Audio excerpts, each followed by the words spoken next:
Hi guys, welcome to my channel.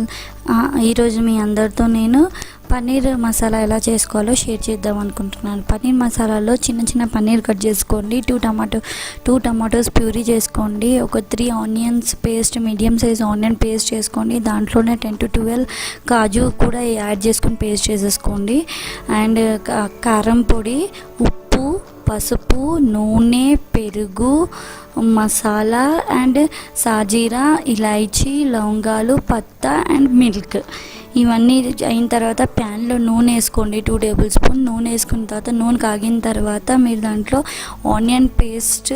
Onion ఇంకా కాజు paste వేసేసేయండి. Make sure that మీరు మంచిగా కలపాలి.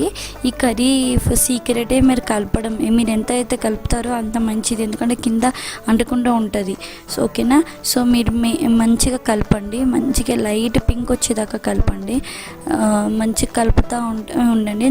లైట్ పింక్ వచ్చిన తర్వాత వచ్చేసి మీరు గరం మసాలా వేయండి, సాజీరా, ఇలాచీ, లవంగాలు అండ్ పత్తాలు ఇవన్నీ వేసేసేయండి. వేసిన తర్వాత కూడా ఒక 1 minute మిక్స్ చేయండి.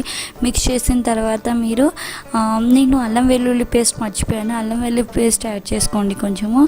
అండ్ కారం పొడి, పసుపు, సాల్ట్ అది కూడా వేసిన తర్వాత మంచిగా మిక్స్ చేసేసుకోండి. మిక్స్ చేసిన తర్వాత మీరు దీంట్లో టమాటో ప్యూరీ యాడ్ చేసుకోండి. టమాటో ప్యూరీ యాడ్ చేసుకుని ఒక 10 minutes దాకా మంచిగా మిక్స్ చేయండి. ఎప్పుడు దాకా అంటే మీకు ఆయిల్ మొత్తం కన్సిస్టెన్సీ లాగా పైకి వస్తుంది చూడండి. అప్పుడు దాకా చూడండి. మీరు ఎంత మిక్స్ చేసుకుంటే అంత మంచిది. ఇదిగోండి, ఇది వచ్చింది చూడండి. ఆయిల్ ఈ విధంగా రావాలి. ఆయిల్ వచ్చిన తర్వాత మీరు కర్డ్ యాడ్ చేసుకోండి. దీంట్లో కర్డ్ వచ్చేసి ఒక చిన్న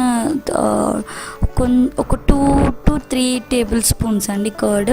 అది కూడా మంచిగా మిక్స్ చేసేసుకోండి. మంచిగా మిక్స్ చేసిన తర్వాత సేమ్ ఇది కూడా ఆయిల్ పైకి వచ్చేదాకా మిక్స్ చేయండి. ఇదిగోండి, ఆయిల్ పైకి వచ్చేస్తుంది.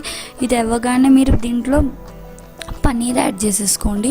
పన్నీర్ యాడ్ చేసేసుకున్న తర్వాత కూడా మంచిగా మిక్స్ చేసుకోండి. ఒక 1 minute తర్వాత మంచిగా మిక్స్ చేసుకున్న తర్వాత దీంట్లో పాలు యాడ్ చేసుకోండి. పాలు వచ్చేసి 1/2 cup పాలండి. 1/2 cup పాలు వచ్చి హాఫ్ గ్లాసు, 1/2 cup లేకపోతే ఒక చిన్న కప్పు ఫుల్గా తీసుకోవచ్చు. దాంట్లో గరం మసాలా వేసుకోండి. వేసుకున్న తర్వాత కూడా మంచిగా మిక్స్ చేసేయండి. పాలు వేసిన తర్వాత మర్చిపోకండి మిక్స్ చేయడం, లేకపోతే పాలు ఇరిగిపోతాయి.